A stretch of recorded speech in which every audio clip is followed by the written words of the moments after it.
कामाख्यानगर ग्रामांचल लक्ष्मी पूजा रंगीन आलोक और तोरण में झलसुची महुलपाड़ गाँव 100 वर्ष ऊर्ध्व समय धरी पालित होउची धनदात्री माँ लक्ष्मी पूजा। माँ धनदात्री पूजा विश्व प्रसिद्ध ढेंकानाल में पालित होता बेले ग्रामांचल में पालित होउची महालक्ष्मी पूजा। कामाख्यानगर ब्लॉक महुलपाड़ गाँव में आज को 80 वर्ष ऊर्ध्व समय धरी अनुष्ठित होउची माँ पूजा। रंगीन आलोकमाला और तोरण में झलसुची महुलपाड़ गाँव। गाँव प्राय 11टी मंडप रे विभिन्न साई पूजा पाउछंती माँ, जहाँ को नहीं उत्सव मुखर महुलपाड़।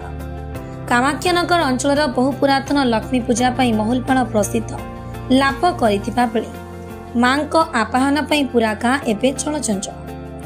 10 दिन धरी महुलपाड़ गाँव में माँ पूजा अनुष्ठित होता बेले चलित वर्ष पूजा को आकर्षणीय करने विभिन्न साई तरफ माँ सुसज्जित मुर्मयी मूर्ति प्रतिष्ठा करा जायछि।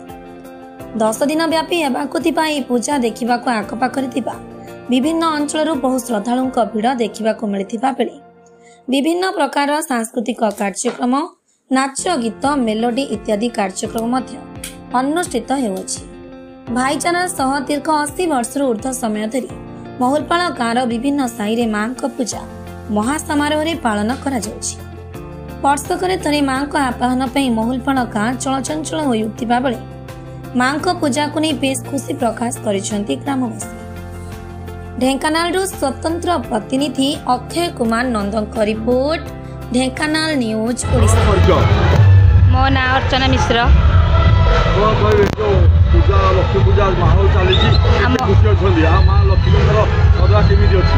बहुत भल माँ लक्ष्मी आम गाँव में 10 दिन भाव आविर्भाव हुंती। महुलपाड़ ग्राम आमर 10 दिन धरी लक्ष्मी पूजा अनुष्ठित होती। बहुत धूमधाम आलोचना बहुत धूमधाम लक्ष्मी पूजा होची। माँ को 10 दिन भाव आम गाँव में देखिकी बहुत खुशी आ उल्लास अनुभव करुचु। गाँव को बहुत बंधु बांधव गाँव बहुत आखपाख बंधु बांधव समस्ते आसिक देखती मेलोडी सब किसी आसिक गाँव ये हुए। सुजाता देहुरी मटसाई महुलपाड़ बासिंदा महुलपाड़ बासिंदा मटसाई आमर 100 वर्ष पूर्वर जन्म ही नथिलु से लक्ष्मी पूजा होची तो बहुत आनंद लगुच बुलुचु। मोर परिचय होची मु रविनारायण पट्टनायक करण साईर बासिंदा। आमर ये लक्ष्मी पूजा आज को 100 वर्ष अर्ध धरी पूजा कार्यक्रम होची।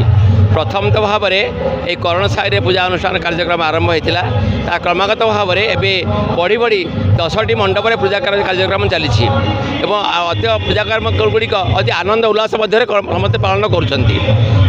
आम गाँव में विभिन्न प्रकार तोरण एवं विभिन्न प्रकार सांस्कृतिक कार्यक्रम ता सांगे आलोक सज्जार परिपूर्ण होती लोक समागम पूरा रोचे। आमर 8 दिन धरी कार्यक्रम चलो एवं सोमवार दिन एवं 13 तारिख में आम माँ विसर्जन कार्यक्रम रहिबो।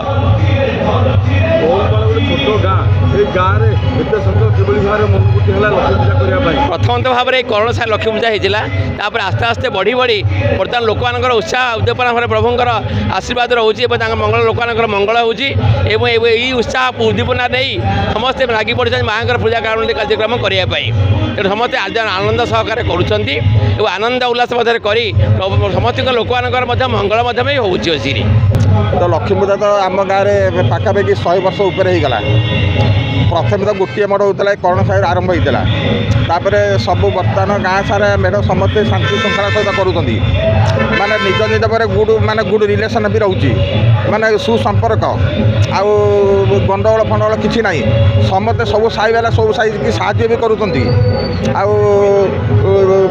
ये तो बर्तमान आमर जो आरंभ होती आमर सोमवार गोटे भसानी हम सोमवार दिन आमर भसानी हम आउ सांस्कृतिक कार्यक्रम भी ये आम साई पाखे रोचे।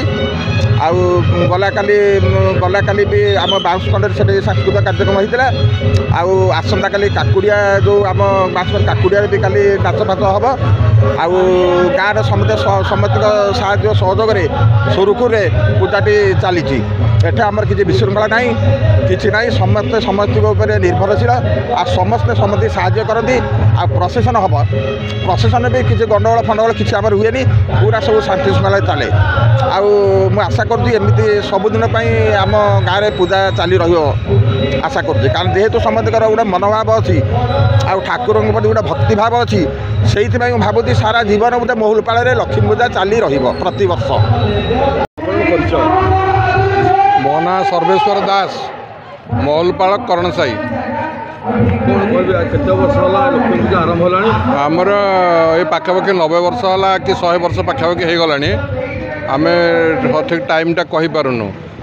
ତାପରେ ଏଠି ବୀରକିଶୋର ପଟ୍ଟନାୟକ ଏଇଟା ଫାଷ୍ଟ ଷ୍ଟାର୍ଟ କରିଥିଲେ ତାଙ୍କ ପରେ ଧରଣୀଧର ପଟ୍ଟନାୟକ କଲେ ତାପରେ ଆମ ସାହିରେ 1972 ମସିହାଠୁ ଏଇଠି ଆମର ଚାଲିଛି ଆଉ ଆମ ପରେ ପରେ ଅନ୍ୟ ସାହିରେ ତଳ ସାହି ଉପର ସାହି ସବୁ ହେଇ ବର୍ତ୍ତମାନ 9ଟା ଜାଗାରେ ଲକ୍ଷ୍ମୀ ପୂଜା ପାଳନ କରାହେଉଛି ବିଧିବଦ୍ଧ ଭାବରେ ପୂଜା ବି କରାଯାଉଛି। ଢେଙ୍କାନାଳ ଲକ୍ଷ୍ମୀ ପୂଜା ପୂର୍ବରୁ କ'ଣ ହେଉଥିଲା? ନା ଢେଙ୍କାନାଳ ଲକ୍ଷ୍ମୀ ପୂଜା ପୂର୍ବରୁ ନୁହଁ ସେଇ ସମସାମୟିକ ହେଇଛି।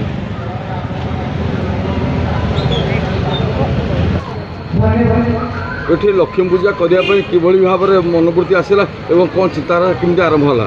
ମାଆଙ୍କର ପୂଜା କରିବା ପାଇଁ ଢେଙ୍କାନାଳରେ ହେଉଛି ଆମର ମାଆଙ୍କର ପୂଜା କରିବା ପାଇଁ ସମସ୍ତଙ୍କର ଇଚ୍ଛା ହେଲା କଲେ ସେଥିପାଇଁ ଆଶୀର୍ବାଦ ବି ମିଳୁଛି ଆଉ ଆମର ଯେତେଥର ଆମେ ଚାହୁଁଛୁ ବନ୍ଦ କରିବା ପାଇଁ ବନ୍ଦ ହେଇପାରୁନି ଠାକୁରାଣୀ ତାଙ୍କର ଏମିତି ବାଟ କରୁଛନ୍ତି ସାଙ୍ଗେ ସାଙ୍ଗେ ସବୁ ତାଙ୍କ ମନକୁ କଣ ହେଇଯାଉଛି ପଇସା ବି ଆସିଯାଉଛି ଆଉ ସେଇ ହିସାବରେ ଚାଲିଛି ଆଉ ଆମେ ପ୍ରତ୍ୟକ୍ଷ ମାଆଙ୍କର ଗୋଟେ ଆଶୀର୍ବାଦ ମିଳୁଛି। ଯାତ୍ରା କେତେ ଖର୍ଚ୍ଚ ହେଉଛି? ଆମର ପାଖାପାଖି 80,000 ଖଣ୍ଡେ ଯାଉଛି ଆମ ଯାତ୍ରାରେ। ଟୋଟାଲ ପାଖାପାଖି 15-20 ଲକ୍ଷ ଯାଉଛି। କେମିତି ଭାବୁଛନ୍ତି ବର୍ତ୍ତମାନ ଲକ୍ଷ୍ମୀ ପୂଜା ଆଗକୁ କେମିତି ଉନ୍ନତି ହେବ ତା ବିଷୟରେ କ'ଣ କହିବେ? ଲକ୍ଷ୍ମୀ ପୂଜା ତ ଆମର ହେଇଗଲାଣି ଲକ୍ଷ୍ମୀ ପୂଜା ଆଗକୁ ଚାଲିବ ଲକ୍ଷ୍ମୀ ପୂଜା ବନ୍ଦ ହେବ ନାହିଁ ବନ୍ଦ କରିବାକୁ ଚାହିଁଲେ ବି ବନ୍ଦ ହେବନି। କ'ଣ କହିଲେ ବହୁତ ସହଯୋଗ ଅଛି ସମସ୍ତେ ସହଯୋଗ କରୁଛନ୍ତି କାହାକୁ ଡାକିବାକୁ ପଡ଼ୁନି ମନକୁ ମନ ଆସିକି ସହଯୋଗ କରୁଛନ୍ତି।